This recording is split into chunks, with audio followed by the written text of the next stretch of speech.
We make about 45 million pounds of chips in a quarter. That equates to about 200 million pounds of potatoes, which is quite a few. What's interesting with M&T is they were a small town bank, and as we've grown, they've also grown with us. They've got the resources that you would need in order to go big, but they also have that friendly local community feel so that it makes it seem easier than it probably is.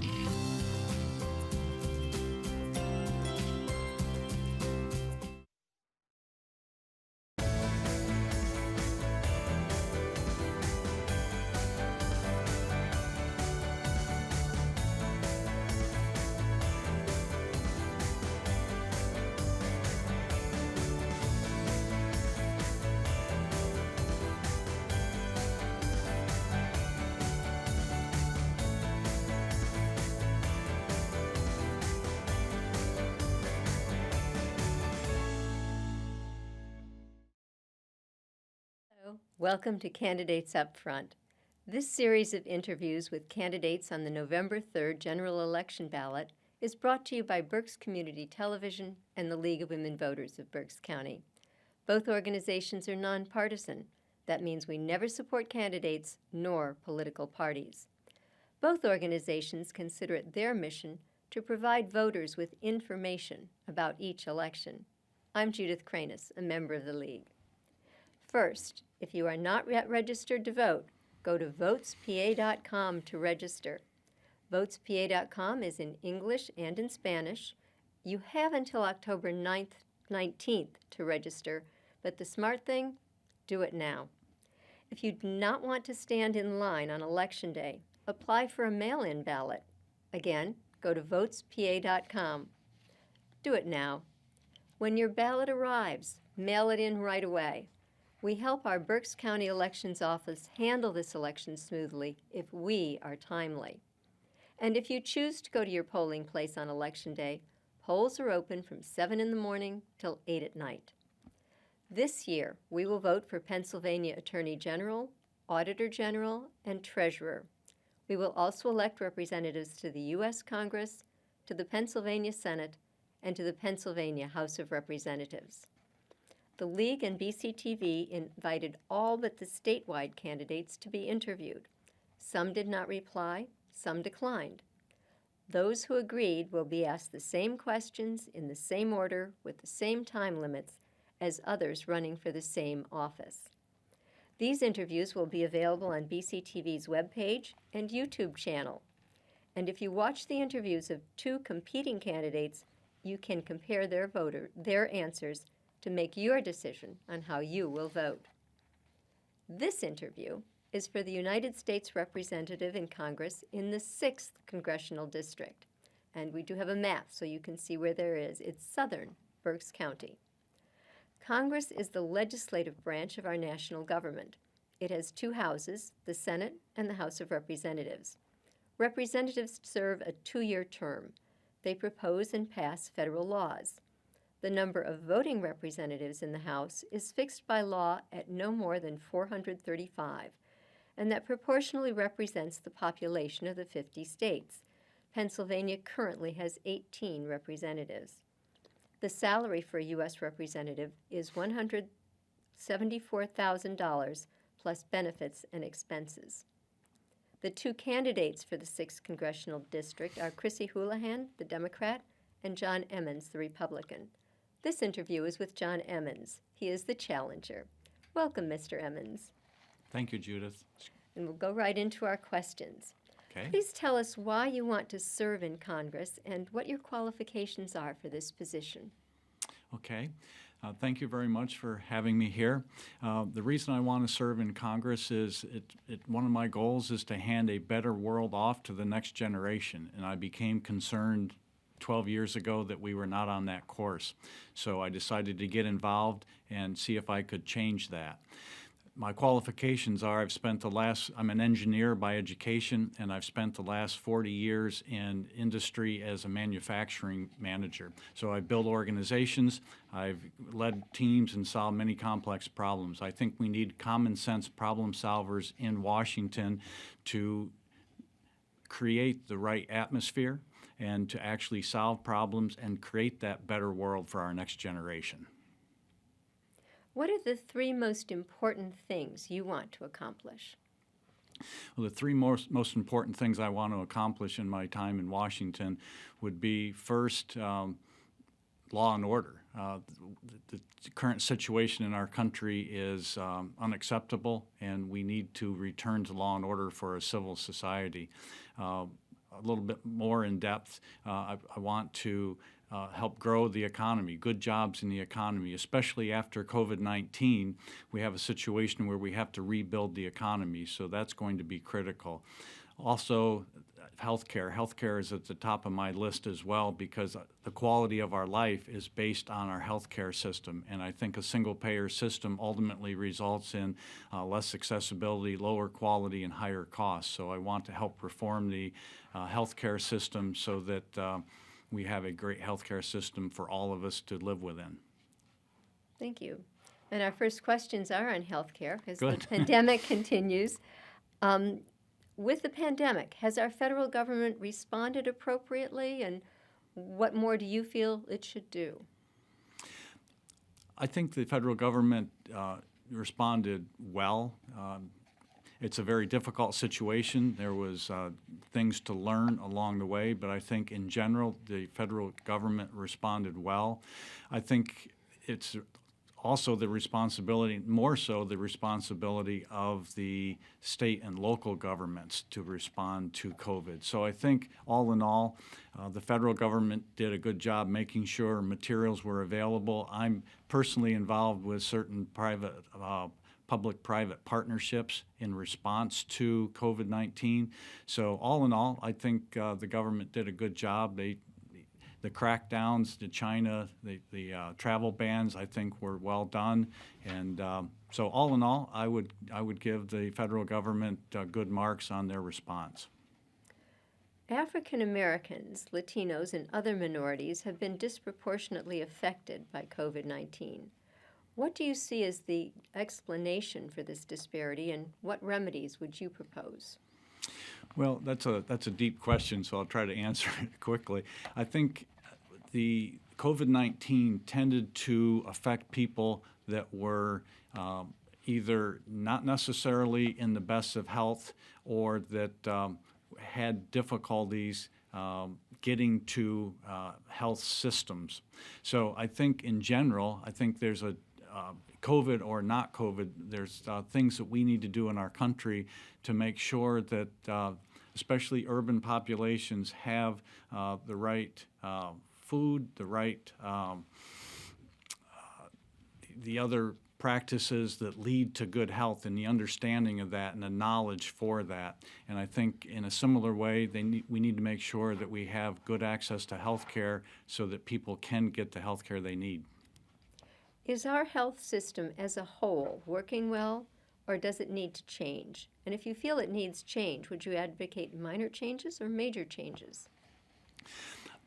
I think some aspects of it are working well, but I think there are changes that need to be made. As I mentioned in my opening, I think as we move towards a single-payer system, invariably there's issues with accessibility, quality, and cost. So I think what we need to do is change it from the aspect of better transparency.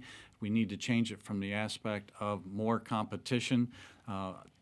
For example, buying insurance across state lines. I think we need to reduce the federal mandates, which tend to paint people all with one brush. So yes, I think there are a number of things we need to do to move back in the direction of more competition and let competition help solve some of the ills of the current healthcare system. This next question has two parts. Do you support allowing Medicare to negotiate prices directly with drug manufacturers? And what would your plan be to lower prescription drug costs? Yes, I think one of the keys to most of my answers will be competition. And in that regard, I think you can lower drug costs by making sure that people have the opportunity to, organizations have the opportunity to negotiate with drug companies, with providers. So I would support that. I think beyond that, we also need to make sure that we aren't beholden to other foreign countries for all of our pharmaceuticals. We need to bring that manufacturing back to the United States to make sure we have a viable supply chain here in the United States. And with that competition, that will help hold down the cost of pharmaceuticals. What should be done to prevent evictions and address homelessness during the pandemic? Well, that's also a challenging question. What I would have done, stepping back a number of months, is to reopen the economy. It's very difficult to shut the whole economy down and have the ripple effect. And what this question goes to some of that ripple effect. I don't think we can continue to hold off on such things as evictions forever. I think the remedy would have been to reopen the economy back in the late May timeframe and get people back into their jobs, get people working, make sure that they then have the resources to pay rent and to avoid such things as evictions. Do you favor any changes to Social Security, either the benefits or how we fund it? And we ask you to explain your answer. Okay. I think the current Social Security system, I would not change the benefits. The one thing that I would look at, and over time, I would look to see if there are good ways in which we can over time develop into a different system or a parallel system to where someone just entering the workforce today has an option of giving some of their money into their own private account that they can draw from later on. That's obviously something that would be slow over time, but I think we have to find a way of transitioning away from some aspects of the Social Security system over a significant period of time. A graceful way to move into a different system. Should the federal minimum wage be increased? Why or why not, and how much? I would say that we should not increase the federal minimum wage, and the primary reason for that is typically if you increase the minimum wage, you will ultimately result in fewer jobs. Typically, companies have a fixed amount of money that they're able or willing to spend for labor. And if you raise the minimum wage and make it more and more expensive to hire people, you typically end up with more types of automation and fewer jobs. So I would not support increasing the federal minimum wage. Equal pay for equal work has been the law of the land since 1963, and it's still not true for everybody. How can we make that a reality? Well, I think I really believe in this day and age, I think that's maybe more of the exception than the rule. The companies that I have been involved with, I've had the great good fortune of working for 3 large, good companies, and in many cases they have been audited to see, is there equal pay for equal work? And with few exceptions, there is fair pay for fair work. Where you do tend to see a discrepancy is where somebody may have left the workforce for a period of time, maybe to have a family, to re-enter later on, and they may have missed a number of years of increases or promotions. But even with that, companies are held within bands of compensation, so typically that is very close. So people may not be compensated exactly the same, but it's within a band. What federal policies will you pursue to provide equity and opportunity for all Americans, including the many groups that have been historically disadvantaged?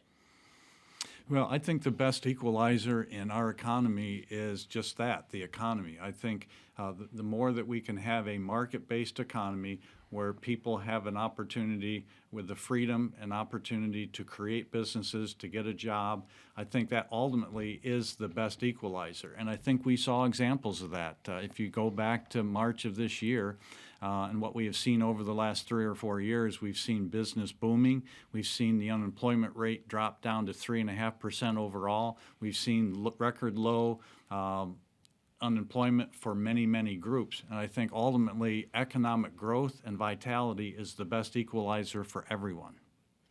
How do we avoid tariff wars and open new markets for American businesses and farmers? That's a really good question.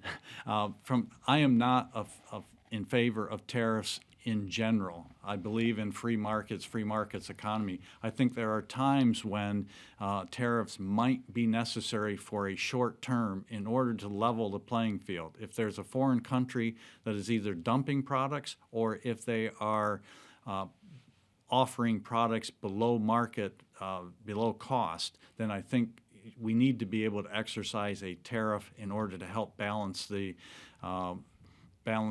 playing field and to make sure that there's not an industry that is put at risk within our country. But in general, I would support free market economy, and I think, again, that tends to be the best equalizer overall.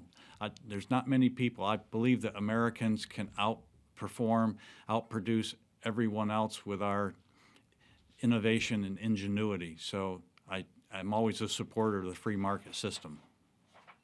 What is your plan to upgrade and maintain infrastructure, and how would you fund it? Well, as you drive around the area and you drive across the country, there are certainly needs for infrastructure improvement. We see that right here within our own PA 6 district. We see congestion in many areas. We see roads and bridges that need to be repaired. I think that we do need to do this, but I think my funding solution is probably different from a lot of people. I don't believe in adding taxes to do it. I think that we pay enough taxes today. I think we need to shift money from areas where it's not being applied to the greatest value and shift it over to where the greater value is. So we can't just keep building debt on debt on debt. We already have $27 trillion of debt. We can't increase that. So I talk about repurposing money from something that is of lesser value to something that is a greater value, like infrastructure. Significant components of the U.S. Voting Rights Act of 1965 have been dismantled or were expired and not reinstated. Would you reinstate the 1965 Voting Rights Act? Why or why not? Okay. So I will be perfectly transparent with this answer. I do not profess to be an expert with the Voting Rights Act, so I can't really say authoritatively that I know enough about this topic to answer. What you'll find out about me is I have the engineering background, and when posed with a question, I won't give an answer unless I've done the homework and the research and know specifically what I'm talking about. So I will say at this point I need to do more homework on that and then render a decision. Videos of police brutality have brought racism to the forefront of discussions. What role can federal law play to end police brutality and racism? Well, I would say in general that I'm obviously a smaller government type of individual. I want to move power from the federal government back to the state and particularly the local level. So I think in the case that for this question, I would tend to be very careful what the federal government did. I think these types, especially around social issues, really somewhat need to be dealt with at the state level and especially at the local level. That's where people know the most about their own people and what the issues are locally. I really don't believe in a country like us, what fits Oregon or Missouri doesn't necessarily fit Massachusetts. So I think that needs to be dealt with at the state and local level, and it can be done much more effectively there than trying to do something broad brush from the federal government level. In your opinion, what are the causes of gun violence in our country, and what would be the role of federal legislation? Gun violence, obviously, it's a very challenging question. It's a deep topic. I think it's an issue more with society as a whole, not necessarily guns. If someone is going to do harm, they're going to use a gun, they're going to use a knife, they're going to use a hammer, they're going to use something. So to me, it's not an issue with the gun. It's about the individual. So I think we need to look more deeply at what is happening in our society, what is happening to our families, what's happening to people that feel that they have to lash out. I think we need to do much more work at that level, understanding what really is occurring in the minds of people, what causes people to behave the way that they do, and do something about that, not the guns. I think that's dealing with the issue at a much higher level. We need to go down to the root cause and deal with the issue at the root. The United States pulled out of the World Environmental Alliance, the Kyoto Accords. Should we be back in it? I would say not. I consider myself to be an environmental conservationist, and I think that accord was somewhat unfair, and I think that there's other things that we could do and should do in order to improve the environment. Again, I want to hand a better world off to the next generation, and one thing that's interesting is that with the use of natural gas, we've actually reduced our carbon footprint to lower levels than what would have been afforded had we stayed in the Paris Accord. So I think there's good practices that we can do that are good for the environment, good for people, good for business, and by doing that, we can actually have a better impact on our environment than what we would with that type of an accord. One example is I just learned yesterday that a series of my plants have reduced electrical usage by 12% this year because it's good business, it's good for the environment. Agriculture accounts for about half of Berks County's economy. Our local farmers are adapting as much as possible to changes in the climate. Should the federal government address climate change to protect local agriculture? Well, I think those are two different things. There's the topic of agriculture and then climate change. I think we need to really use science and really use data to understand, A, is climate change occurring? And if so, why it's occurring? And depending on how it's occurring, is there really anything that we can do about it? I think because I'm a scientist, I've used statistics for years upon years. I really want to see a clean set of data that convinces me once and for all that climate change is happening. Climate change has happened for the lifetime of the world. So climate change could be occurring. Over what time frame, in what direction, but more importantly, what's causing it? And do we have all the data that we need to understand that? So I think that's the key to climate change. And then agriculture is another topic associated with that. What, if any, steps should our nation take to reform current immigration policy? Well, with regard to immigration policy, I'm in favor of doing away with birthright citizenship. I do not believe that someone, just because a child is born on American soil, that they should automatically be an American citizen. I don't believe that's what the 14th Amendment says, and that's my opinion on that. I would also do away with chain migration. I think it ought to be a system of merit, and I think we also need to look at people overstaying visas and that type of thing. So there's many facets to immigration, but I think for any solutions, we also need to look at what's happening to the people trying to come in, because often they are victimized as well. So we need immigration reform that deals with all facets of immigration. People rely on the U.S. Postal Service. Do you think it should function on a strictly business model or as a public service? Explain. My father was a postman, so I have some insights into this. I think for the most part it ought to be operated as a business, but because of the nature of it, I think it not as a total business. I think it is a service to people. Therefore, it can't be run as strictly a business, but I think practices could be done different and better such that the cost to the taxpayers is lower. Historically there have been billions upon billions of dollars of loss every year. So I think we need to apply good business practices to reduce that as much as humanly possible. Thank you. We have increased our deficit, which you're concerned about due to the pandemic. Yes. How do you suggest we dig ourselves out of this hole? Carefully. This is very near the top of my list because right now we're approaching $27 trillion in debt. As we do that, there's a huge financial crisis just looming over the horizon. My approach to this would be to grow the economy at at 3% a year, roughly 3% a year, but hold the increase in federal spending to something on the order of 0.5%.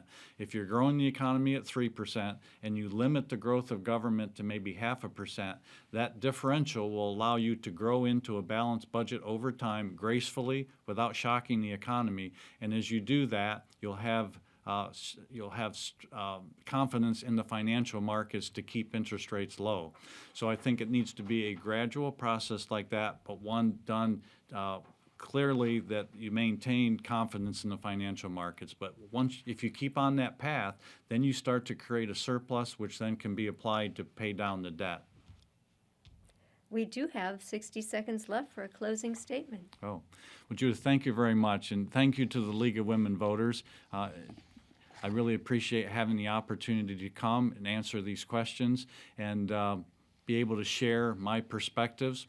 So for more information on me, just go to emmonsforcongress.com. That's EMMONSFOR, Congress.com, and you can see more detail about myself and my campaign and the various issues that are near and dear to my heart.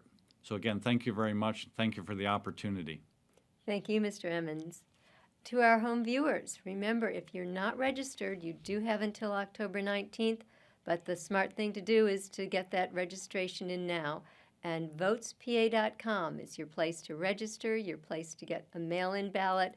You can even check where your polling place is, and actually that website tracks a mail-in ballot all the way along the way, so you always know where it is. It seems to be a very secure system. I know once your ballot's at our courthouse, it's a very secure system. But if you want to vote by in line in person, that's fine too, and you can find all that polling place information. I know that they did need to close a few polls because they didn't have the volunteers to look, to man them, and they did that as carefully as they could so that no one has to go too far to get to their polling place. So votespa.com for all your voting information. And we thank you for watching Candidates Up Front.